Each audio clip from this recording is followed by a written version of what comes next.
Halo semuanya, halo para techies, welcome back to Tech Day Channel. Masih bersama gue Riman di sini.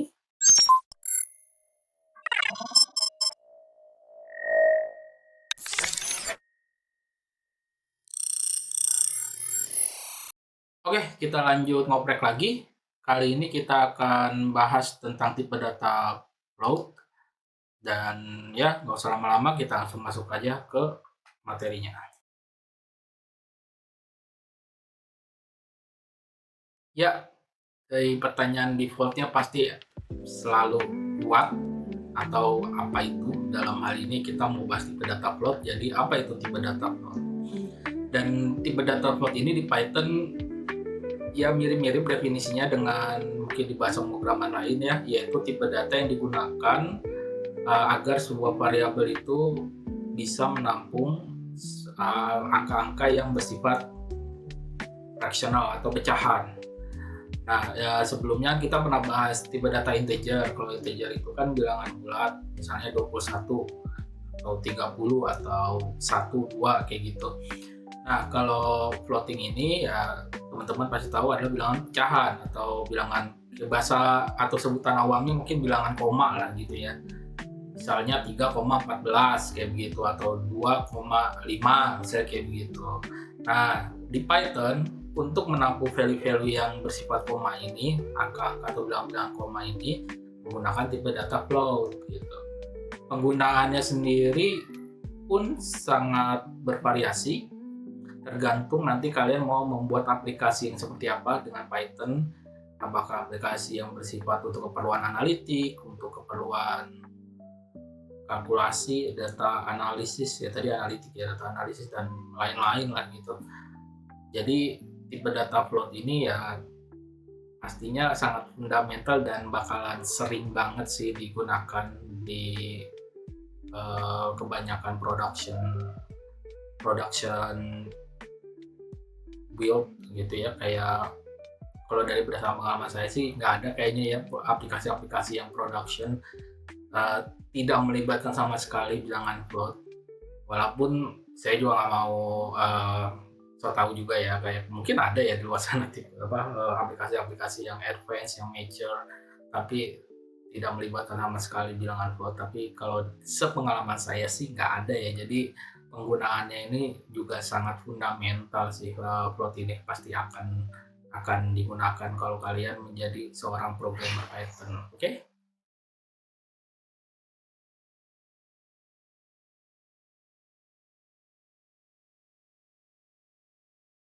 Nah, selanjutnya bagaimana cara menggunakan tipe data float ini?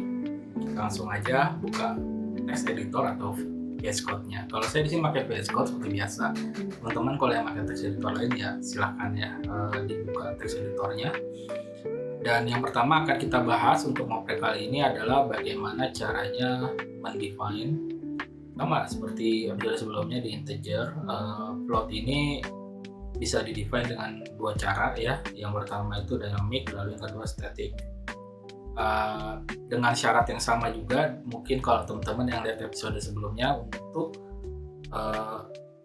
static declaration di episode integer ya sebelumnya, ada beberapa requirement juga yang harus dipenuhi dulu. Misalnya kayak Python versionnya itu harus 3 poin ya, 3.6. Kalau saya 3.6 di sini menggunakannya, dan itu udah bisa melakukan static declaration. Karena sekali lagi yang sebelumnya, versi sebelumnya biasanya belum bisa digunakan yang namanya static declaration.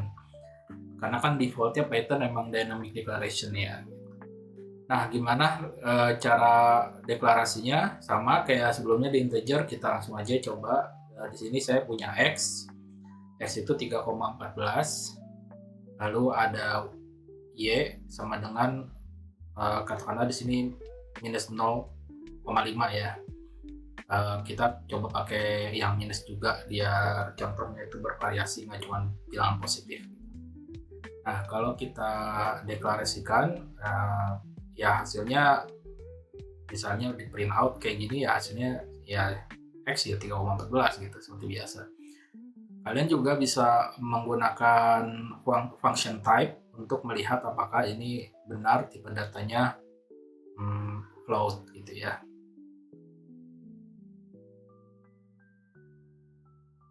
Ya, sekali lagi Python juga sudah cukup paham dengan deklarasi yang dynamic ini bahwa kalau koma itu tipe datanya float kayak gitu. Nah, kalau kalian coba untuk memasukkan tipe data atau angka-angka bilangan bulat, maksudnya bukan tipe data ya, angka-angka bilangan bulat, lalu dideklarasikan dengan function float di sini, maka dia value-nya ketika di print out secara otomatis akan menunjukkan value koma. Misalnya walaupun bilangannya 3 di sini ya, 3, tapi kalau di print out akan jadinya 3,0 karena standar penulisan bilangan pecahan kan memang harus pakai koma. Jadi kalaupun ini bilangannya bulat, dikomakan juga jadi 0, tapi dengan 0 maksudnya seperti itu, jadi 3,0. Lalu untuk static declaration juga sama sintaksnya atau format penulisannya, yaitu misal x.2 float, tipe datanya ditulis di situ. Kalau integer, kalau float ya float, sama dengan lalu value-nya berapa kayak gitu ya. Lalu di print out ya hasilnya juga sama. Kalau di print out dengan function type juga ya seharusnya juga sama kan ya, ini dia sama.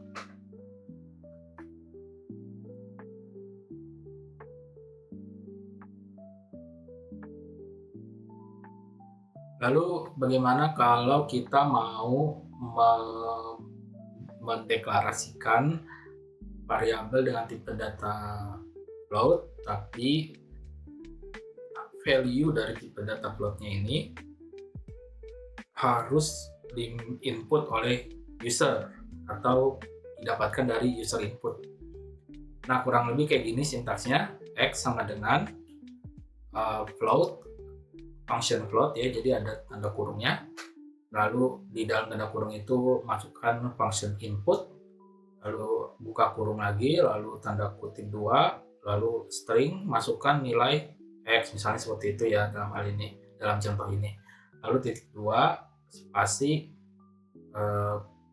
kutip tutup, lalu kurung tutup. Nah, string di sini yang masukkan nilai X ini ya bebas ya, kata-katanya mau seperti apa, itu kan hanya sebagai mungkin sebagai apa ya sebutannya prompt, sebagai prompt untuk memberitahu user di sini loh inputnya, di sini input nilai X itu di bagian ini kayak gitu, seperti form aja gitu, tapi ini tidak dengan grafik kayak gitu. Nah, kalau sudah kita juga bisa tuliskan yang kedua, Y sama dengan sama float input, masukkan nilai Y, kata-katanya juga sekali lagi bebas, kalian boleh kreatif menjadi kreatif di situ maksudnya. Lalu kalau sudah kurung tutup jangan lupa. Nah, lalu jika sudah kita coba eksekusi dan kita lihat, bentar, kita print out dulu X-nya, print X lalu print Y juga, lalu kita eksekusi dan di sini nah muncul nilai X adalah ada prompt nilai X, masukkan nilai X, lalu kita yang masukkan aja berapa nilai X-nya, misalnya 3,14, nilai Y-nya misalnya kita taruh bilangan bulat aja, misalnya 20, lalu kita enter. Nah, ini dia hasilnya, bisa dilihat sendiri. Nah, itulah bagaimana cara mendeklarasikan variabel dengan input dari user. Selanjutnya kita coba bagaimana caranya mendeklarasikan variabel dengan tipe data float tapi menggunakan function. Yang pertama yang perlu kita buat, buat functionnya terlebih dahulu pastinya. Di sini kita akan coba buat function dengan nama get float value gitu. Lalu di dalamnya kita isikan variabel, katakanlah variabelnya kita beri nama prompt. Lalu simple aja ya, functionnya langsung di return aja, return float input prompt ya. Promptnya ini berapa nanti dimasukkan di ketika kita memanggil function ini. Dan lanjut, kalau udah selesai function get float value-nya, kita bisa panggil dengan mendeklarasikan variabelnya dan juga memasukkan functionnya sebagai value di variabelnya, yaitu misalnya di sini x sama dengan, lalu nama functionnya apa, get float value kurung buka, masukkan yang tadi stringnya atau promptnya mau seperti apa, kata-katanya, wordingnya ya kalian masukkan di situ. Di sini ya udah saya pakai yang simpel aja, masukkan nilai x seperti sama kayak tadi. Lalu sama juga kayak user input tadi sebelumnya, yaitu dengan kalau sudah selesai dikutip tutup lalu kurung tutup. Di sini saya akan membuat juga yang y-nya, y get float value, lalu promptnya apa, lalu kemudian tutup, lalu di bawahnya saya akan print out, print x, lalu print y. Nah, kita akan coba eksekusi. Nah, ini langsung keluar, masukkan nilai x-nya berapa, masukkan nilai y-nya sama berapa, kayak kita pembahasan user input tuh yang sebelumnya. Kurang lebih kalau dari output sama, tapi di sini yang mau ditunjukkan itu adalah caranya kita menginput atau mengkonstruksikan code-nya. Bisa juga melalui sebuah function seperti itu ya. Nanti penerapannya tergantung case-nya masing-masing ya, di lapangan seperti apa kalian ini. Nggak mesti juga, ini karena contoh aja, mungkin terlihat ya buat apa sih bikin input user sederhana gini tapi harus bikin function dulu kayak gitu. Iya kan, kalau dalam konteks ini mungkin ada pertanyaan seperti itu, tapi di real case kita kadang butuh dibuat function dulu agar bisa di call back terus ya, berkali-kali kayak begitu. Jadi ya ini contohnya seperti ini gitu. Nanti penggunaan di lapangan ya diserahkan ke kalian masing-masing. Oke. Tapi yang jelas deklarasi sebuah variabel dengan tipe data float spesifiknya dalam pembahasan kali ini juga bisa menggunakan function, yaitu seperti ini contohnya. Selanjutnya yang akan kita bahas dari tipe data float ini adalah karakteristiknya. Jadi tipe data float ini punya karakteristik secara general sih ada 3 pembagian atau pengkategoriannya, yaitu range-nya, lalu size-nya, lalu juga precision-nya gitu. Range itu apa? Range itu ya range yang bisa atau scope-nya yang bisa ditampung oleh tipe data float gitu. Berapa scope-nya nanti kita lihat di contoh code-nya. Jadi Python ada library untuk bisa melihat float ini maksimal range-nya itu berapa ke berapa sih kayak gitu. Lalu juga ada karakteristik dari size-nya. Nah, jadi size-nya si tipe data ini punya size di memori yaitu 8 bytes, sekitar 64 bit, berarti kan kalau 8 bytes itu. Lalu ada precision itu mungkin yang gampang, bahasa yang gampang untuk menjelaskannya itu adalah berapa angka desimal yang bisa ditampung oleh berapa banyak angka di belakang desimal, angka di belakang 0 yang bisa ditampung oleh tipe data float ini. Ya mungkin itu ya penjelasannya. Correct me if I'm wrong guys. Jadi kalau misalnya ada salah-salah atau kurang-kurang dikit ya tambahkan aja ya di kolom komentar teman-teman. Kita ngoprek bareng di sini. Jadi kurang lebih begitulah tipe data float itu ada 3 karakteristik. Lalu kenapa kita perlu tahu karakteristik ini? Ya ini tujuannya nanti memudahkan kalian misalnya untuk menghindari overflow di memori, menghindari error dalam hal ini juga kan. Jadi otomatis nanti performance-nya jadi lebih maksimal, lebih optimal, kalian bisa mengukur performance-nya nanti seperti itu. Lalu ya pastinya untuk memilih tipe data yang tepat itu kayak misalnya punya case angka yang ingin kalian tampung dan sebuah variabel, kalian bisa tahu nih ini tuh cocoknya disimpan dalam bentuk tipe data float kah, atau integer kah, atau yang lain kah, kurang lebih seperti itu. Lalu juga untuk mengantisipasi dalam hal ini pembulatan gitu, precision error dalam hal pembulatan kayak gitu kan. Ya ini special case, jadi mungkin kan kalian akan menemui real case di lapangan di mana aplikasi kalian itu harus punya level presisi yang sangat-sangat presisi.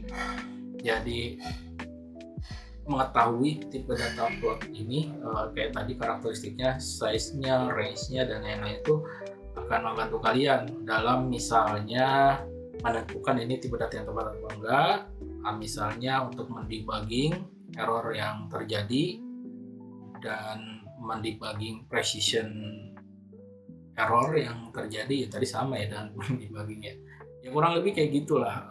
Lalu juga untuk sebutannya pemilihan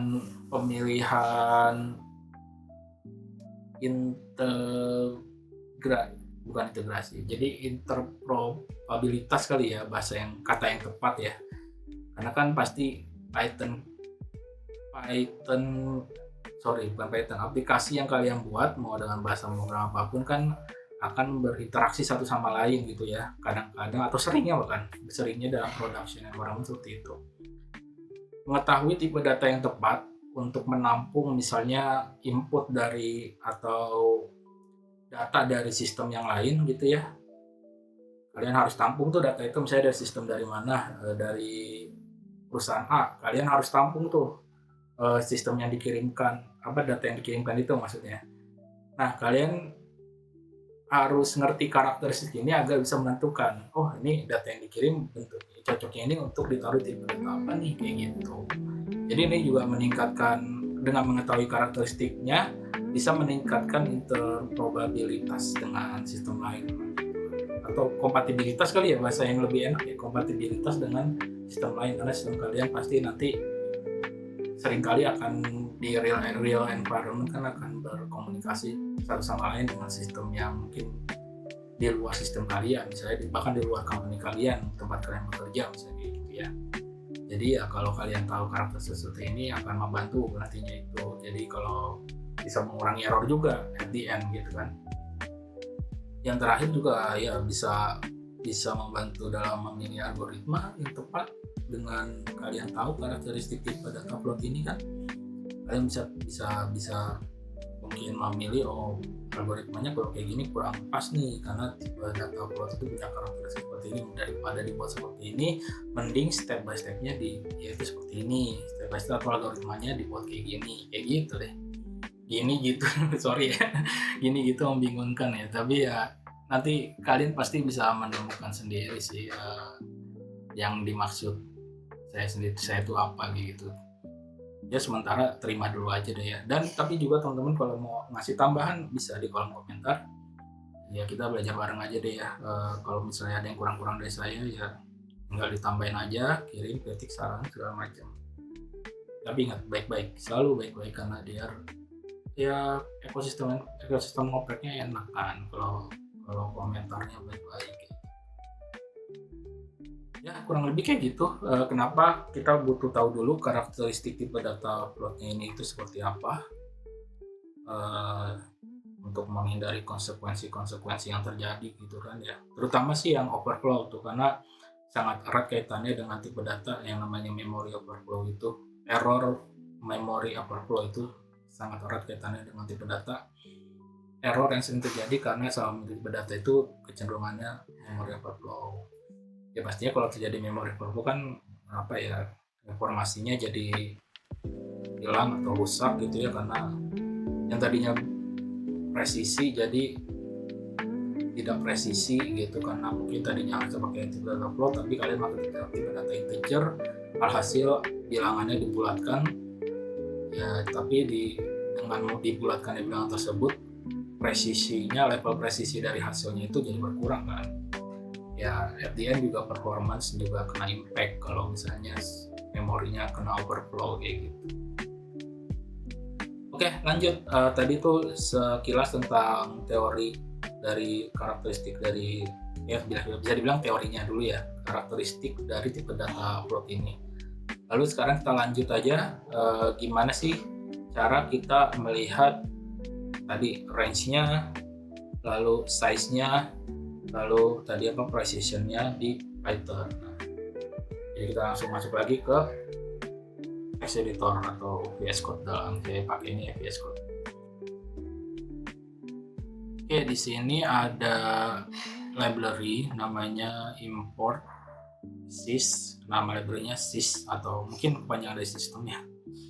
Ya sebenarnya saya belum ngecek ya untuk yang nama library ini, tapi ya kayaknya sys itu kan pendekan dari sistem deh.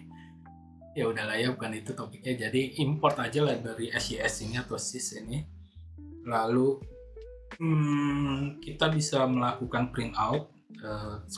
Sebenarnya idenya mirip kayak memprint out function type untuk melihat tipe data apa yang sedang kita gunakan gitu ya. Jadi di sini saya akan coba print juga. Lalu di dalam kurung print ini akan saya import komponen dari library sys-nya, yaitu sys.plot_info_min. Nah, plot_info_min ini untuk menampilkan info tentang minimum value dari plotnya. Lalu kalau udah dikurung tutup, lalu saya akan coba copy paste, lalu minnya saya ganti max untuk melihat info dari maksimal range yang bisa di handle oleh tipe data plot ini. Lalu kalau sudah, selanjutnya saya akan coba print out juga sys.plot_min dan sys.plot_info_max. Sys.plot_info_max atau sys.plot_info_min, tapi di sini saya kasih dash untuk menampilkan info dari range minimum dan range maksimum bilangan negatif yang bisa di handle oleh tipe data plot ini. Kalau sudah, kayaknya langsung aja ya ke size ya. Nah, nanti kita eksekusinya belakangan.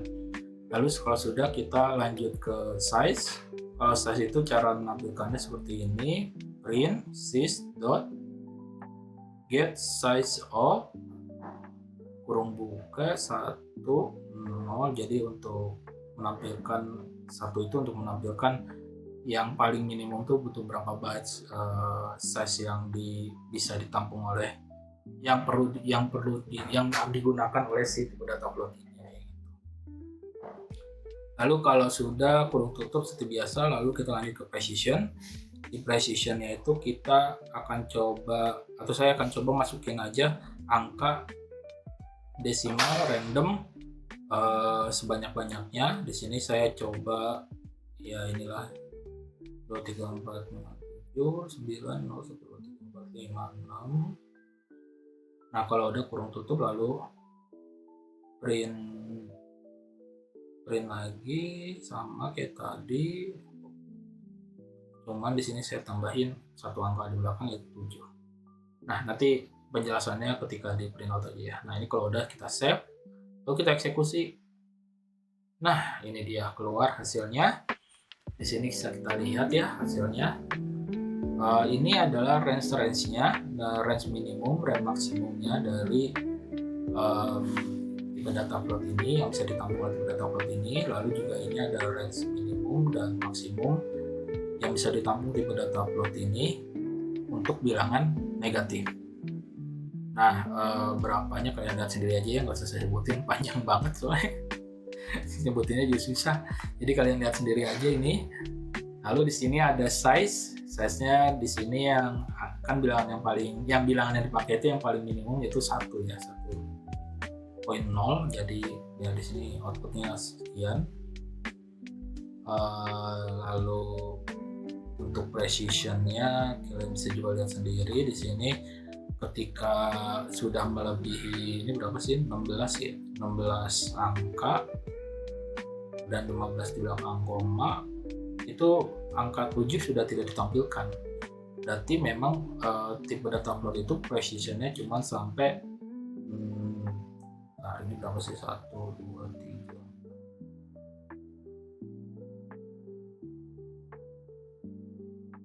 3, 15 angka di belakang koma ya, dengan di depan koma berarti 16. Jadi kalau ada angka selanjutnya di belakang koma lebih dari 15 itu ya nggak ditampilkan karena level presisinya cuma sampai situ aja. Nah, kurang lebih seperti itu penjelasannya. Oke, lanjut. Udah di akhir video nih, langsung aja ke conclusionnya ya. Jadi tipe data float ini kalau disimpulkan itu tipe data yang digunakan untuk menampung bilangan fraksional ya, tadi di awal sudah di mention ya. Lalu penggunaannya itu ya macam-macam, bisa berbagai macam aplikasi, tapi umumnya aplikasi-aplikasi yang punya karakteristik ingin mengolah data-data yang butuh perhitungan presisi lebih ketimbang bilangan bulat, ketimbang integer gitu kan. Sorry.